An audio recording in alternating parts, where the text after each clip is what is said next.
السلام علیکم ناظرین، آپ دیکھ رہے ہیں ٹی وی اور میں ہوں آپ کا میزبان فیصل مجید۔ آج ویکلی ایکسکلوزیو انٹرویو میں ہمارے ساتھ ایک بڑی علمی شخصیت تشریف فرما ہے، ملک محمد رفیق، ایڈوکیٹ ہائی کورٹ۔ ماشاءاللہ آپ نے ہمیں وقت سے نوازا، انشاءاللہ ان سے ہم بات کریں گے اور بہت سی قیمتی چیزیں جو ہے وہ آپ تک پہنچائیں گے۔ السلام علیکم ورحمۃ اللہ، آپ کیسے ہیں؟ ٹھیک ہیں ماشاءاللہ۔ ناظرین کو آپ مختصر اپنا تعارف پیش کر دیں۔ میرا مختصر تعارف یہ ہے کہ محمد رفیق ملک نام ہے میرا۔ میں نے ہماری جو ہے وہ یہ 7 گاؤں ہے، یہاں کے رہنے والے ہیں، اور میں نے LLB کی ہوئی ہے، MA اسلامی اسٹڈی کیا، MPhil اسلامک اسٹڈی محی الدین اسلامی یونیورسٹی سے کیا۔ میں نے قاضی کورس بھی کیا ہوا ہے، اور عربک میں ایک کورس کیا، ڈپلومہ عربک میں کیا ہے، پھر فارسی میں کیا ہے میں۔ اس کے علاوہ جو ہے وہ ایک تھیسس میں نے لکھا ہے حضور پیر نصیر الدین نصیر گولوی رحمۃ اللہ علیہ پہ، ان کے علمی نظریات اور عقائد، ان کی کتابوں اور تصانیف کی روشنی میں۔ یہ MPhil کا مقالہ میرا ماشاءاللہ محی الدین اسلامی یونیورسٹی سے یہ میں نے کر لیا، مجھے ڈگری مل گئی ہے۔ والد صاحب جو ہے نا وہ تقریباً 100 سال کی عمر تھی ان کی، اور وہ حضرت قبلہ بابو جی رحمۃ اللہ علیہ کے مرید تھے۔ انہوں نے بچپن میں میرے والد صاحب نے حضرت قبلہ عالم گولڑوی رحمۃ اللہ علیہ کو دیکھا تھا۔ تو میں نے ایک دفعہ سوال کیا کہ آپ کیسے لگتے تھے، آپ کی شکل و صورت کیسی تھی؟ تو میرے والد بیان کرتے ہیں کہ میں نے دیکھا تھا، بہت نورانی چہرہ تھا۔ والد کو یہ اعزاز حاصل تھا کہ اعلیٰ حضرت گولوی کو انہوں نے دیکھا تھا۔ ماشاءاللہ آپ نے اپنا بڑا خوبصورت تعارف پیش کیا۔ اچھا، آپ نے ذکر فرمایا کہ آستانہ عالیہ غوثیہ میریہ گولڑا شریف کے حوالے سے آپ نے بات کی کہ MPhil کے تھیسس میں آپ نے پیر جی کے حوالے سے مقالہ لکھا، پھر آپ کے دادا حضور اور والدین مطلب آپ کے والد صاحب سب گولڑا شریف سے وابستہ تھے، تو آپ کی وابستگی مطلب نسل در نسل چل رہی ہے۔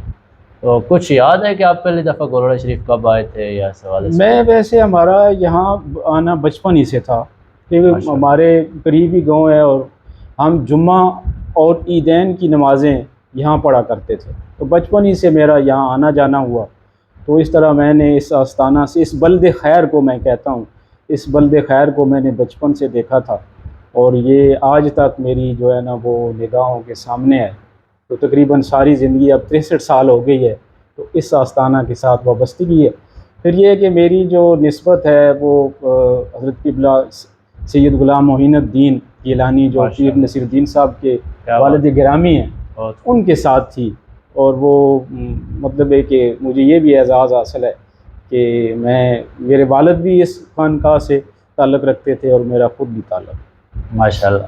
اچھا، آپ نے بتایا کہ آپ کی جو بیعت ہے وہ قبلہ پیر سید غلام معین الدین المعروف لالا جی حضور سے ہے، تو یقیناً آپ نے پیر جی کی جوانی دیکھی ہوگی۔ ہاں یار بس کیا بتاؤں، میں نے بچپن میں ہی آپ کو دیکھا تھا، اس وقت دیکھا تھا جب آپ نوجوان تھے اور بڑے خوبصورت اور حسین تھے۔ سچی بات ہے کہ میں نے کسٹم میں بھی نوکری کی ہے، وہاں بھی میں نے ہزاروں لوگوں کو دیکھا تھا۔ اس سج دج کا، اس خوبصورت اور حسین شخصیت کا شخص میں نے آج تک نہیں دیکھا۔ اور اگر میں ایک بات، مجھے ذوق کی بات یاد آ گئی تھی، حضرت قبلہ جامی رحمۃ اللہ علیہ نے زلیخا میں لکھا کہ حضرت آدم علیہ السلام نے جناب یوسف علیہ السلام کو دیکھا تھا، خواب میں دیکھا تھا یا اس طرح، تو انہوں نے پوچھا کہ یا رب این نہالے گلشن چیست، تو جواب آیا ز صحرائے خلیل اللہ غزالی۔ کیا ہوا؟ تو اس طرح میں کہتا ہوں کہ پیر جی اتنے خوبصورت اور حسین تھے، بچپن ہی سے بڑے خوبصورت حسین تھے۔ میں کبھی کبھی خیال آتا ہے کہ یار جب حشر کا دن ہوگا تو پیر جی جب حشر کے میدان میں کھڑے ہوں گے، یہ میرا ذوق ہے، کوئی تنقید بھی کر سکتا ہے کیونکہ مجھے اپنے خانقاہ سے بڑی محبت ہے اور پھر پیر جی سے بہت محبت ہے۔ میں کہتا ہوں کہ جب وہ مخلوق اللہ کی کھڑی ہوگی تو قبلہ پیر سید نصیر الدین نصیر گولوی بھی کھڑے ہوں گے تو کیا نظارہ ہوگا، اس وقت پتہ چلے گا کہ یہ شخص کتنا بڑا تھا۔ یہ اتنے خوبصورت اور حسین آج تک میں نے شخص کوئی نہیں دیکھا، ہزاروں لوگ میری نظروں کے سامنے سے۔ مسجد عشق میں چلو نصیر حسن والے امام ہوتے ہیں، پیر جی علیہ رحمہ کا یہ شعر ہے۔ اچھا، پیر جی علیہ الرحمہ سے کوئی ملاقات یا کوئی ایسا یادگار واقعہ جو آج تک آپ کی آنکھوں کے سامنے ہو؟ اصل میں پیر جی سے تو ہم نے جوانی میں ہمیں دیکھا تھا 86 سے آنورڈ، اس کے بعد میں آپ کے پاس آتا رہتا تھا، کیونکہ میرا علمی ذوق تھا تو میں چاہتا تھا کہ ان کے قریب ہوں۔ تو نام و نسب جو ہے نا، یہ میں نے جو ہے نا سارا مسودہ اس کا پڑھا ہوا ہے۔ اچھا، اور ماشاءاللہ۔ اس مسودے میں مطلب یہ ہے کہ جس وقت وہ پیر جی لکھ رہے تھے وہ ایسے کرتے تھے، اس آج تو کمپوزنگ کا ہے نا کہ وہ کمپیوٹر سے کر لیتا ہے بندہ، تو اس وقت یہ تھا کہ وہ دوبارہ پھر لکھتے تھے۔ ہینڈ رائٹنگ بڑا خوبصورت تھا اور بڑا حسین تھا، تو پھر ہم حوالہ جات چیک کرتے تھے، پیر جی پڑھتے تھے اور مجھے کہتے تھے کہ آپ دیکھو کہ عبارت صحیح ہے، تو اس طرح میں نے یہ پورا مسودہ پڑھا ہے اور عبارات چیک کیے ہیں۔ ایک مجھے بات یاد آ گئی، اللہ تعالیٰ کا کتنا کرم تھا ان پہ۔ ایک دفعہ ایک کتاب کا حوالہ چیک کرنا تھا، تو مجھے کہتے ہیں ملک دیکھنا یار، مجھے ملک کہتے تھے۔ اچھا، تو بسم اللہ کر کے نا اس کتاب کو کھولا، اللہ، جو صفحہ درکار تھا وہی صفحہ نکل کے آ گیا۔ کیا بات، کیا بات۔ اچھا، ماشاءاللہ۔ تو ایک اور میرا آپ سے سوال ہے کہ آپ کا یقیناً شب و روز آنا جانا تھا، جیسے آپ نے بات کی کہ آپ نے مطلب مطالعہ فرمایا، پیر جی جو بھی لکھ رہے ہوتے تھے آپ کو وہ پڑھنے کی سعادت حاصل ہوتی تھی۔ نجی محفل میں آپ کا اکثر وقت پیر جی کے ساتھ گزرا، تو پیر جی مطلب عوام الناس میں تو ہم نے بھی سنے ہیں، دیکھے ہیں کہ آپ کس طرح مطلب جاہ و جلال کے ساتھ گفتگو فرماتے تھے، تو نجی محفل میں آپ کا انداز کیسا تھا؟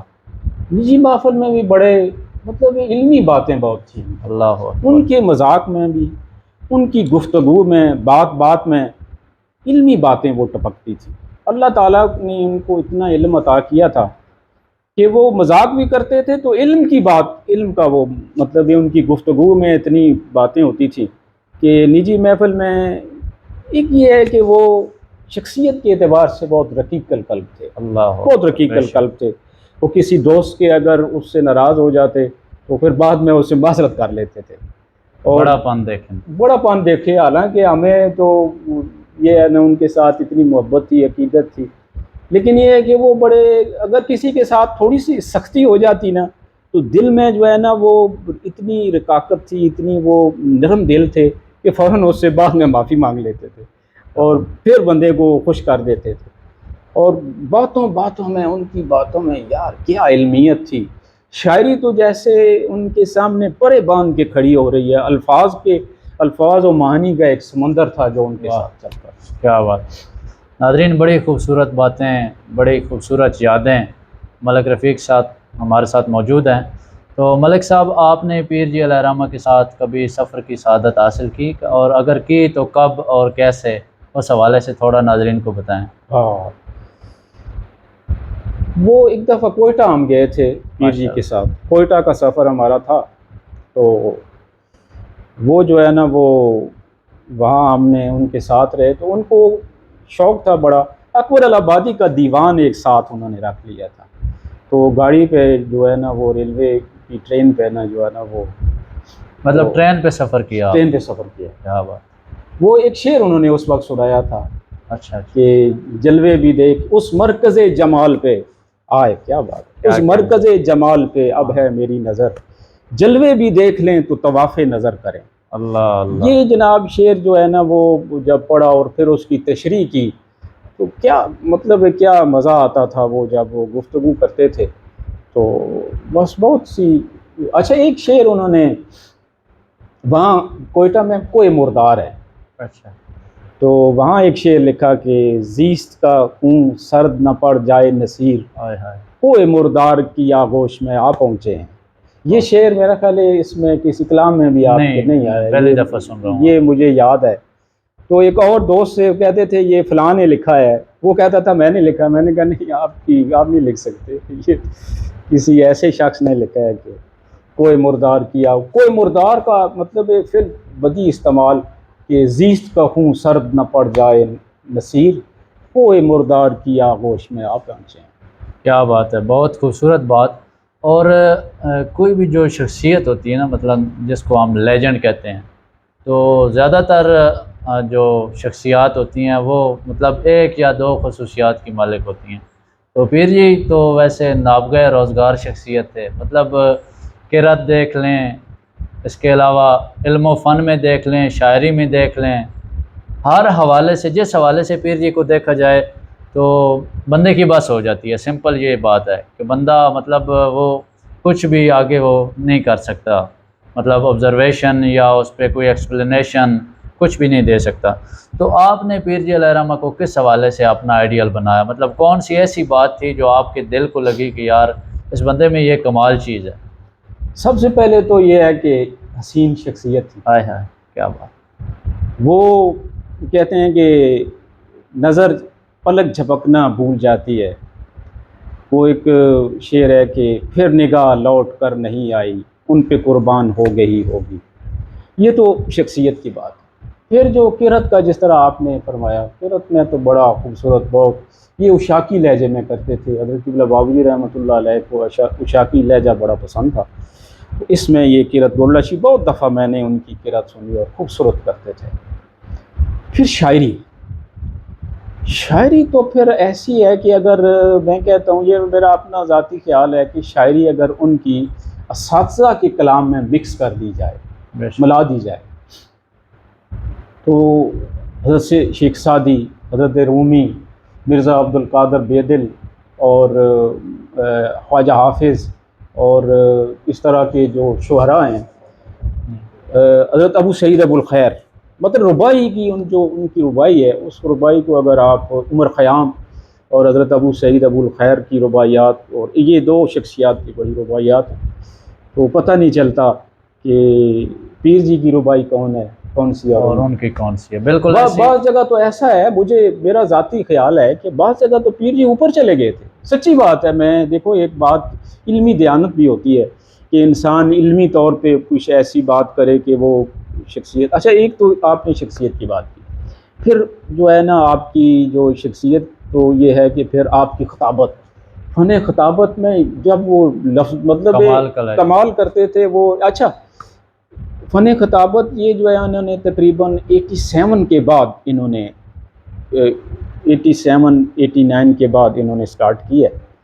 تو فن خطابت جو ہے نا، یہ نے ان کا دل کرتا تھا کہ مجھے ایک دفعہ مجھے ملک کہتے یار ملک میرا دل کرتا ہے ایک بڑا سا ہال ہو، تو اس میں پھر لوگ بیٹھے ہوں، تو پھر میں یہ باتیں، کیونکہ مرزا عبد القادر بیدل کو ڈسکس کرتے تھے، تو وہ کہتے تھے میرا دل کرتا ہے کہ بڑا ہال ہو، پھر میں بیان کروں۔ اچھا ایک بات مجھے یاد آ گئی ان کی، تو ابھی جب انہوں نے یہ تقاریر شروع نہیں کی تھی جی، اس وقت کی بات ہے، میری پوسٹنگ گلگت میں تھی، میں کسٹم میں تھا، وہاں بڑے بڑے اونچے پہاڑ ہیں، تو وہاں جو بندہ اگر صحیح معنوں میں کہے کہ وہ پگ بندے کی نیچے اتنا اوپر دیکھتے ہیں تو پگ نیچے گر جاتی ہے، تو وہاں میں نے دیکھا، تو خواب میں نے دیکھا پیر جی کا قد ان پہاڑوں سے بھی اوپر چلا، ان پہاڑوں کے سے بھی اوپر چلا گیا۔ تو میں نے واپس آ کے میں نے کہا جی اچھا میں پوچھ رہا ہوں اشارے سے، میں نے کہا یہ کیسے ہوا؟ تو وہ کہتے ہیں یار مجھے بھی ایسے اشارے سے مجھے بتایا۔ تو جب میں نے انہیں آ کے بتایا تو فرمانے لگے مبارک ہو، اچھا خواب ہے۔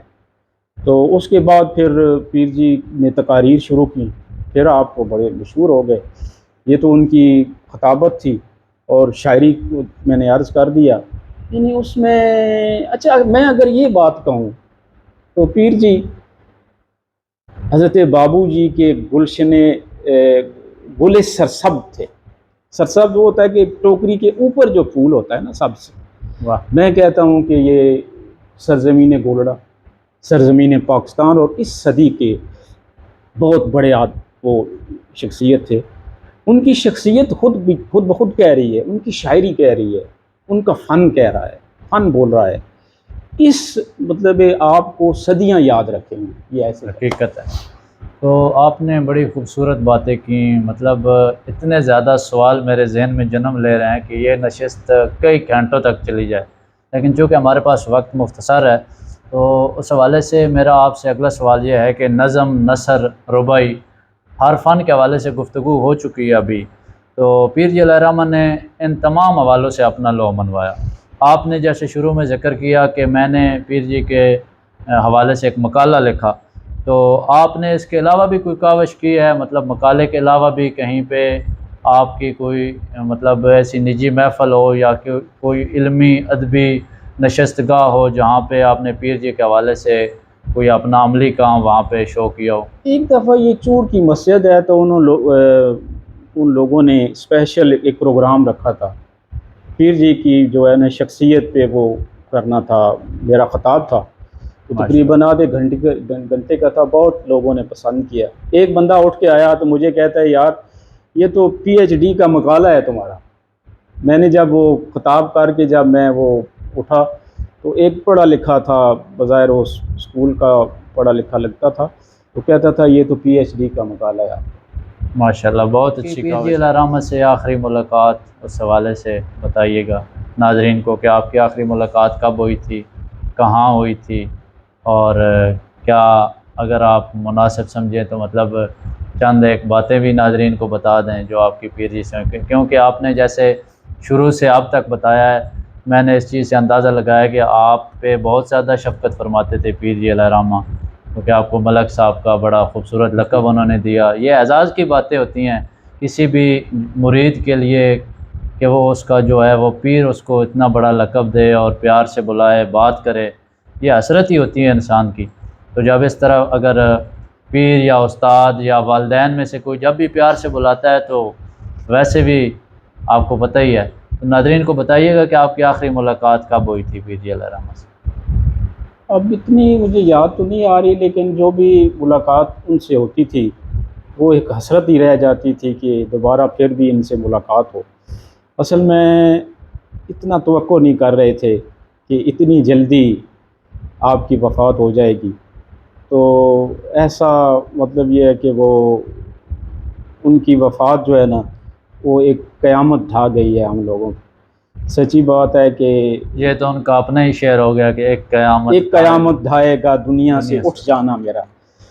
وہ ایک شعر مجھے یاد آتا ہے، یہ انہوں نے شعر یہ پڑھا تھا، میں نے یاد کر لیا کہ کون آ کے آنکھوں سے الہی نکل گیا، کس کی تلاش میں میرے اشک رواں چلے، میں چلوں تو سایہ بھی نہ اپنا ساتھ چلے، تم چلو زمین چلے آسمان چلے۔ ہمیں وہ ایسا دکھ دے گئے ہیں کہ عرصے تک میں گولڑا شریف نہیں آ سکتا تھا، دل بڑا اداس تھا کہ ان کی وفات نے دل پہ ایسا وہ اثر کیا کہ بالکل زندگی سے بالکل ہی وہ اعتماد اٹھ گیا تھا، اور وہ جیسا ایک گلاب کا پھول کھلا ہوتا ہے، وہ بیٹھے ہوتے ہیں نا اپنی بیٹھک وہ جو سامنے ہے۔ میں نے جامی جی سے بھی یہ کہا، میں نے کہا جی اب تو وہ بیٹھے ہوتے تھے تو جیسے گلاب کا ایک پھول کھلا ہوتا تھا، تو آ کے بیٹھتے تھے اور بڑے اچھا۔ ایک مجھے آپ نے وہ آخری کی بات کی، ہاں آخری مجھے یاد آ گئی کہ ایک دفعہ سورہ یوسف پڑھ رہے تھے، میں آیا تو سورہ یوسف، تو مجھے جو ہے نا وہ جب وہ میں بیٹھتا تھا تو مجھے ایک دفعہ یہ بھی کہا کہ ملک آپ اس قابل ہیں کہ آپ کے ساتھ مخاطب ہوا جائے، آپ یہ محسوس نہ کریں، آپ اس قابل ہیں کہ آپ مخاطب ہوا جائے۔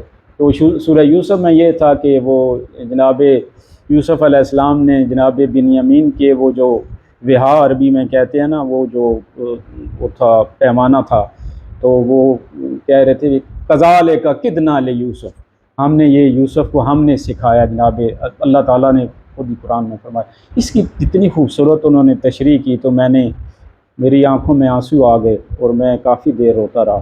یہ مجھے آخری جو ہے نا وہ بات ان کی یاد آتی ہے۔ خاندان کی بڑی مہربانی ہے، جامی جی بڑی مہربانی کرتے ہیں، اللہ تعالیٰ اس خاندان کو، ان تینوں جو پھول ہیں پیر جی کے، یہ تینوں پھول میں کہتا ہوں کہ ہمیشہ چمکتے دمکتے رہیں، یہ تینوں ستارے ہمیشہ چمکتے دمکتے آسمان دنیا میں چمکتے رہیں، اللہ تعالیٰ ان کو آباد و شاد رکھے، اس گھر کو، اس آستانے کو قیامت تک آباد رکھے۔ آمین۔ بہت شکریہ ملک صاحب، آپ نے وقت دیا۔ میں آخری آپ سے سوال کروں گا، آپ نے بات تو کر دی ہے پیر جی علیہ رحمہ کی جو آپ کے پاس ایک موجود ہے۔ نشانی یہ تھا جب یہ جا رہے تھے باہر، پتہ نہیں عمرے پہ یا انگلینڈ غالباً جا رہے تھے، تو مجھے انہوں نے کچھ وہ سکے تھے ان کے جیب میں، تو وہ جب وہ ہوتے ہیں نا وہ ڈیٹیکٹر ہوتا ہے تو ESF والے وہ کرتے ہیں تو وہ بول پڑتا ہے، وہ کچھ سکے تھے وہ انہوں نے مجھے دے دی، عنایت کر دی۔ تو مجھے کہنے لگے یا اپنے پاس رکھ لینا یا اس کو صدقہ خیرات کر دینا. وہ میں نے اپنے پاس ہی رکھ لیے تھے برکت کے لیے. اب پتہ نہیں، اب مجھے یاد نہیں ہے کہ وہ کہیں ادھر ہو گئے. یہ ایک نشانی تھی ان کی جو میں نے رکھ لی تھی. بہت شکریہ ملک صاحب، آپ نے ہمیں وقت دیا. آپ کو کیسا لگا اس چینل پہ آ کے؟ یار آپ لوگوں نے تو مجھے ماضی یاد کرا دیا اور ایسا یاد کرایا جو میرے دل کی آواز ہے. اللہ تعالیٰ آپ کو شاد و آباد رکھے، اس چینل کو مزید ترقی عطا کرے. یہ وہ نسبت ہے جو نہ ٹوٹی ہے نہ ٹوٹے گی کبھی، میں تیرا خاک نشیں تو میرا سلطان جانا. آج ہمارے ساتھ موجود تھے ملک محمد رفیق، ایڈوکیٹ ہائی کورٹ. ناظرین آپ کا بہت شکریہ، آپ نے بھی ہمارا ساتھ دیا. ملک صاحب کا بھی شکریہ، آپ نے ہمارا ساتھ دیا. دیکھتے رہیے NTV.